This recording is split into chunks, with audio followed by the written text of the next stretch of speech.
보시죠.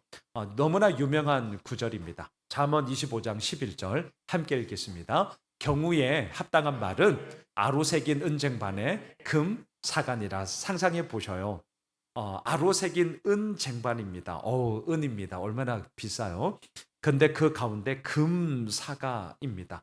너무나도 영향력이 있고 너무나도 가치가 있고 너무나도 고귀함을 얘기하는데요. 그게 무엇이냐? 경우에 합당한 말이 그렇다. 이제 이거거든요. 그래서 오늘은 잠언을 말씀을 가지고 계속해서 주제 설교처럼 제가 하고 있는데 이걸 한번 생각해 보았습니다. 자, 가치가 있고 너무나 영향력이 있는데 그렇다면 뭐가 경우에 합당한 말일까?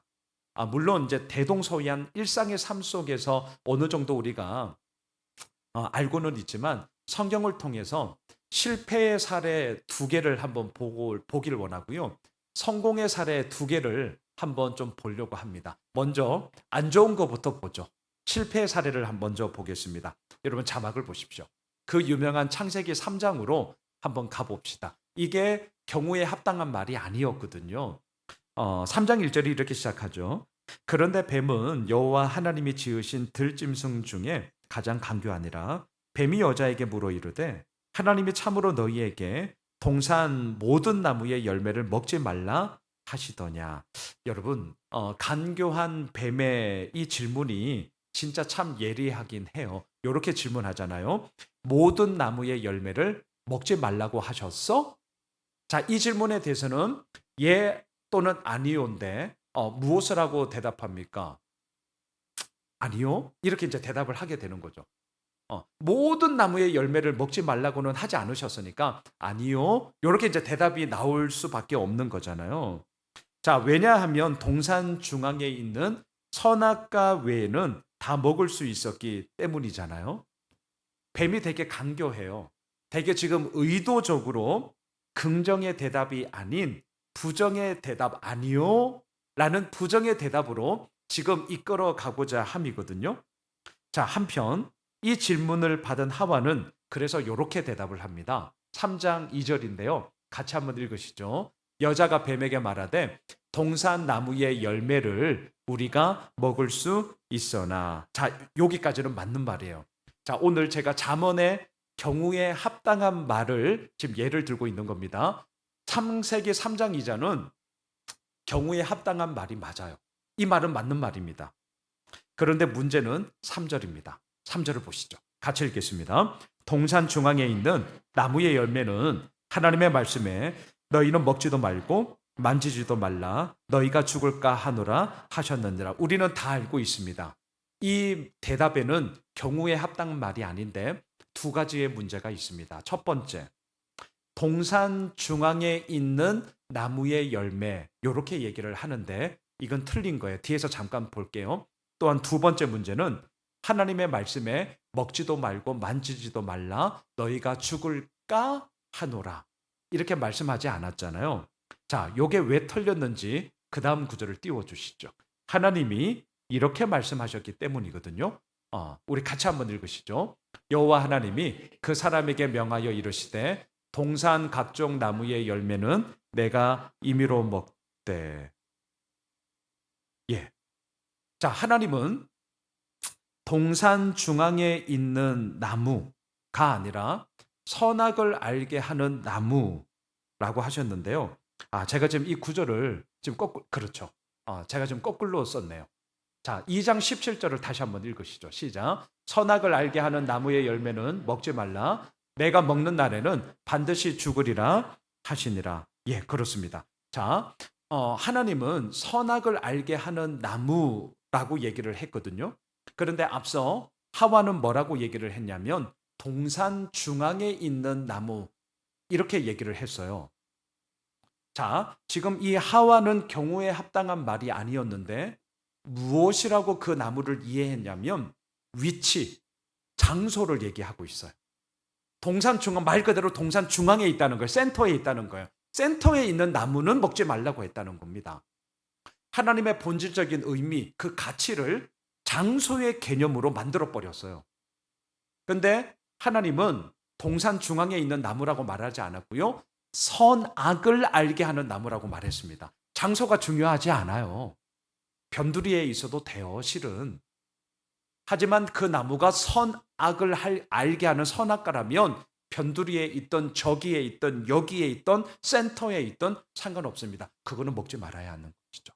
자, 지금 제가 왜 이야기를 하느냐? 다시요. 오늘 잠언의 말씀, 경우에 합당한 말, 그것이 은쟁반의 금사과와 같은 것인데 지금 하와는 자기의 생각으로 얘기를 하고 있는 것이죠. 이거는 오늘 잠언 기자가 말하는 것처럼 경우에 합당한 말이 아니잖아요. 은쟁반의 금사과가 아니라는 거죠. 실패한 겁니다. 이건 실패 사례예요. 또 하나를 볼게요. 우리 창세기 11장에 그 유명한 바벨탑으로 한번 가보시죠. 자막을 보십시오. 실패 사례 두 번째입니다. 우리 같이 한번 읽겠습니다. 서로 말하되 자 벽돌을 만들어 견고히 굽자 하고 이에 벽돌로 돌을 대신하며 역청으로 진흙을 대신하고 또 말하되 자 성읍과 탑을 건설하여 그 탑 꼭대기를 하늘에 닿게 하여 우리 이름을 내고 온 지면에 흩어짐을 면하자 하였더니 이러면 안 됩니다. 이거 경우에 합당한 말이 아닙니다. 노아 홍수 이후에 다시금 하나님은 제2의 창조와 같이 새로운 하나님의 창조의 명령을 다시 한번 말씀하셨습니다. 땅에 번성하여 충만하라, 땅을 정복하라, 땅을 다스리라. 예, 처음 창조하시며 하나님께서 말씀하신 그 창조의 명령이 노아 홍수 이후에 다시금 재창조의 명령으로서 동일하게 선포되고 있었습니다. 그렇다면 이 경우에 합당한 말은 뭐가 되어야 할까? 제가 이렇게 한번 바꾸어 볼게요. 서로 말하되 자 하나님의 이름을 내고, 제가 바꾼 거예요. 온 지면에 흩어져 생육하고 번성하여 땅에 충만하자, 땅을 정복하자. 이게 오늘 잠언 기자가 말을 하는 경우에 합당한 말 아니겠습니까? 그런데 이들은 어떻게 해요? 완전히 반대죠. 우리의 이름을 내고 흩어지지 말자. 그리고 우리의 이름을 내기 위해서 하늘 꼭대기까지 탑을 쌓자. 이것이 얼마나 허망한 것인지, 이게 얼마나 무익한 것인지를 우리는 익히 알고 있습니다. 자, 첫 번째. 오늘 잠언 25장 11절. 경우에 합당한 말은 은쟁반의 금사과와 같다. 오늘 두 가지의 실패 사례를 보았습니다. 경우에 합당하지 않았어요. 근데 그 경우에 합당하지 않는 말에 공통점이 있습니다. 그것은 뭐냐? 하나님의 말씀이 나의 상황과 나의 경우에 들어왔을 때 결국은 그 말씀을 통해 나의 이익, 나의 유익만을 찾고자 하는 나의 욕망과 탐욕에 말씀이 잡아 먹혀버렸기 때문인 거죠. 지난주 주일 설교 말씀으로 제가 좀 바꾼다면 물타기를 했기 때문이거든요. 있는 그대로 보셔야 됩니다. 이거 쉽지 않아요. 그래서 오늘 말씀 보는 겁니다. 그래서 우리가 주님 앞에 나아가는 것입니다. 자, 두 번째. 성공 사례를 한번 보려고 합니다. 성공 사례. 말씀을 띄워주시죠. 레위기 10장으로 가려고 하는데요. 이것은 모세와 아론, 특별히 아론이 제사장으로서 레위 9장 10장으로 이어지는 첫 제사에서 하나님이 놀라운 영광스러움을 받아주세요. 그런데 또 너무나 슬픈 일이 벌어지는 거거든요. 그것이 무엇이냐? 자신의 첫째 아들, 둘째 아들이었던 나답과 아비후가 다들 아시죠? 다른 불을 들임으로 말미암아 그 예배에서 불에 타서 죽게 되잖아요. 자, 그 사건을 배경으로 지금 이 일이 이루어지는데 한번 보셔요. 모세가 속죄제 드린 염소를 찾은즉 이미 불살랐는지라. 그가 아론의 남은 아들 엘르아살과 이다말에게 노하여 이르되 이 속죄 제물은 지극히 거룩하거늘 너희가 어찌하여 거룩한 곳에서 먹지 아니하였느냐? 이는 너희로 회중의 죄를 담당하여 그들을 위하여 여호와 앞에 속죄하게 하려고 너희에게 주신 것이니라. 자, 지금 요 상황을 보면 모세가 막 씩씩거리면서 화를 내고 있습니다. 야, 율법에 의거하면 이 속죄 제물은 거룩한 곳은 제사를 드리고 있는 곳이거든요. 거기에서 먹어야 되는데 왜 안 먹어? 어쩌자고 이러는 거야? 말씀 안 지킬 거야? 막 이런 거예요. 막 화를 내고 있어요. 그런데 앞서 제가 말씀드렸습니다. 지금 이 상황은 나답과 아비후, 지금 이 책망을 받고 있는 엘르아살과 이다말에게는 첫째 형과 둘째 형이었거든요. 그러니까 이건 너무 지금 충격적인 일이에요. 있어서는 안 되고요. 전혀 한 번도 생각해 보지 않았던 그 일이 사실은 지금 벌어진 현장이거든요. 근데 그 현장을 지금 못 떠나고 있는 거예요. 여러분, 이게 지금 만만치 않은 본문입니다. 왜 못 떠났을까요? 이들도 제사장이거든요. 그러니까 그 제사가 지금 계속 진행되고 있는 상황이에요. 그리고 그 제사를 지금 이들이 인도해야 돼요. 인도자가 사라지면, 지금 예배를 드리는데 제가 사라지면 지금 당장에 저를 대체할 사람이 없는 거죠. 그럼 이 예배가 이상하게 그냥 그냥 끝나버리는 거죠. 그러면 어떻게 되는 겁니까? 성도님들이 지금 시간을 내어서 현장에도 오고 지금 온라인으로 함께하고 그 있어서의 그 부분에 있어서 저의 책임을, 저의 몫을 못하고 내려오면 이건 다 제 책임이거든요. 하나님이 뭐라 하실 겁니다. 최선을 다해야죠. 그러니까 이다말과 이 엘르아살도 너무나 충격적이고 너무나 슬프고, 이거는 완전 뭐 어떻게 말을 할 수 없는 상황이에요. 알죠. 속죄 제물로 드린 것은, 남은 것은 먹어야 한다는 것 압니다. 그런데 밥이 먹힙니까? 막말로. 음식이 넘어가냐고요. 안 넘어가죠. 그런데 모세는 막 화를 내고 있는 거예요. 분명 율법에 의하면 제사장들은 속죄 제물을 거룩한 곳에서 먹어야 합니다. 알고 있어요. 하지만 생각지도 못한 슬픈 일로 인하여서 엄청난 충격을 받았기 때문에 이들은 먹을 수 없었습니다. 자, 어찌하여 먹지 아니하냐? 물론 모세도 사람입니다. 그리고 어쩌면 왜 화를 냈을까? 안 먹은 그러니까 나답과 아비후가 말씀을 안 지켜서 너무나 충격적인 지금 죽음을 당한 거잖아요. 그런데 그 사건의 연장선상에서 엘르아살과 이다말도 하나님의 말씀을 지금 어긴 거거든요. 그러니까 모세 입장에서는 어쩌면 얘들도 이걸 안 지켰어? 야, 하나님이 징계하면 어떡해? 라는 한편으로는 걱정 어린 마음도 분명히 있었을 겁니다. 모세도 사람이에요. 그리고 촌수로 따지면 삼촌이에요. 삼촌. 작은 아버지라고요. 네, 작은 아버지예요. 그러니까 무작정 그냥 나몰라라 하는 것으로 막무가내로 몰아치는 것은 아니었거든요. 자, 그런데 제가 오늘 경우에 합당한 말, 이걸 좀 보고자 하는데, 이런 상황 속에 아버지 아론이 이렇게 얘기를 합니다. 자막을 한번 보셔요. 레위기 10장 19절. 아론이 모세에게 이르되, 오늘 그들이 그 속죄제와 번제를 여호와께 드렸어도 이런 일이 내게 임하였거늘 오늘 내가 속죄 제물을 먹었더라면 여호와께서 어찌 좋게 여기셨으리요. 실은 저는 레위기 묵상을 우리가 아마 작년에 우리가 했던 적이 있는데, 그때도 제가 이 말씀을 아마 했을 거예요. 레위기에 있어서 제 마음속에 가장 많이 남았던 부분이 사실은 이 구절이거든요. 자, 이 구절을 제가 이렇게 한번 바꾸어 볼게요. 먼저 한마디로 정리하면, 저는 이 제물을 먹을 자격이 없습니다. 결국 이 얘기거든요. 이걸 좀 더 이렇게 한번 바꿔볼게요. 오늘 나답과 아비후, 내 사랑하는 두 아들이 제사를 드리다가 죽었습니다. 너무나도 충격적이고 전혀 생각하지 못했고 있을 수 없는 일이 일어났습니다. 근데 어떻게 두 아들의 죽음 앞에 제사장이기도 하지만 아비로서 속죄 제물을 먹을 수 있겠습니까? 두 아들의 죽음에는 아비인 저의 책임도 있습니다. 이런 내가 무슨 자격으로 이 속죄 제물을 제사장으로서 먹을 수 있겠습니까? 이 모습은 하나님도 좋게 여기지 않으실 것입니다. 이 얘기예요, 이 얘기. 자, 여러분 어떠셔요? 저는 이 아론의 이 말이 오늘 잠언 기자가 얘기하고 있는 경우에 합당한 말이 아닌가. 이것이야말로 경우에 합당한 말이죠. 그러자 이 말을 들었던 모세도 화를 내다가 어떻게 얘기를 했느냐? 자막 한번 띄워주시죠.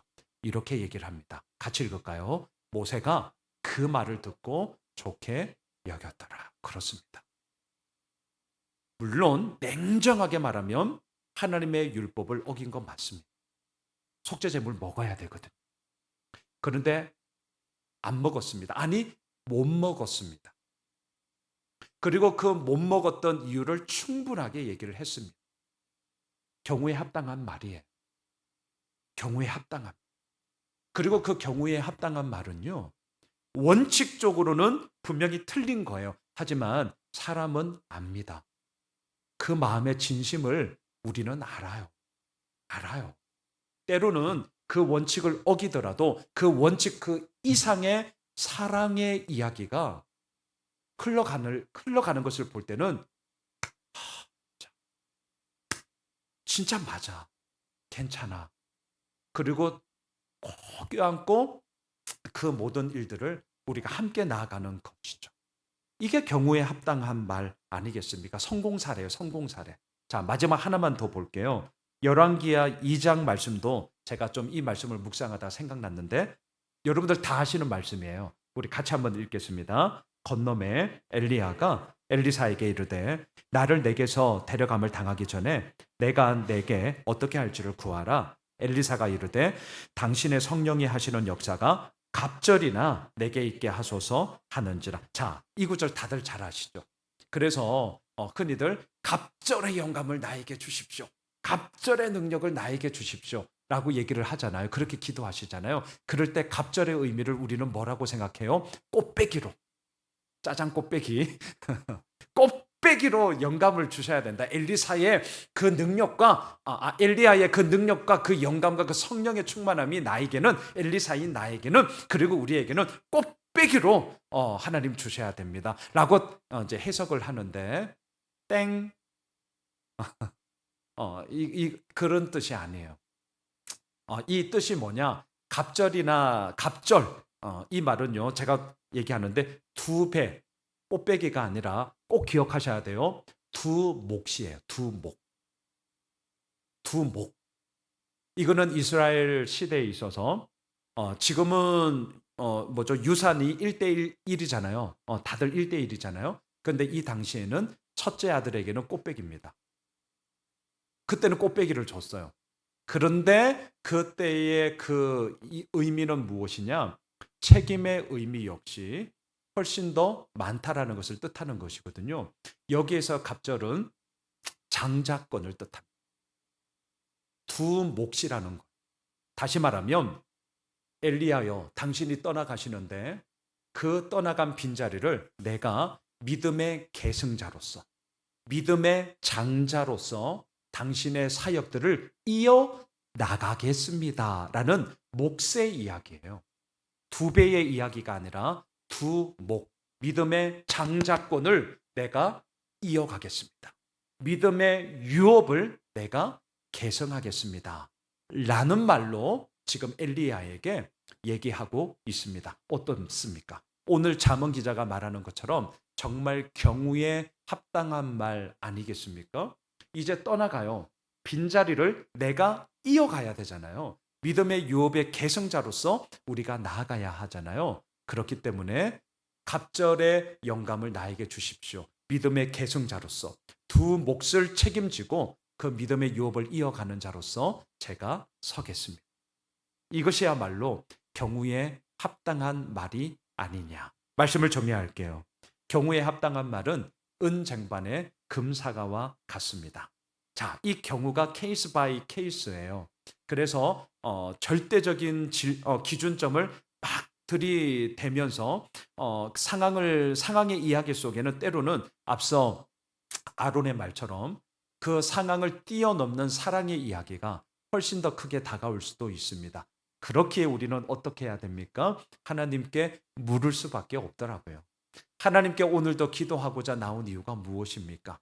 이 경우에 하나님 제가 어떻게 해야 하는 것일까요?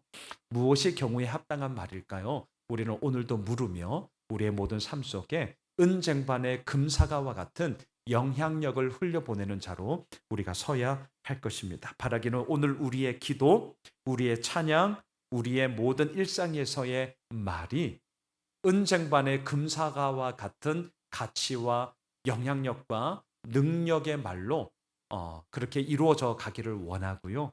또한 그러한 주님의 통로로서 이 땅 가운데 그러한 가치들을 흘려보내게 되는 하나님의 사람이 되길 주님의 이름으로 축복합니다.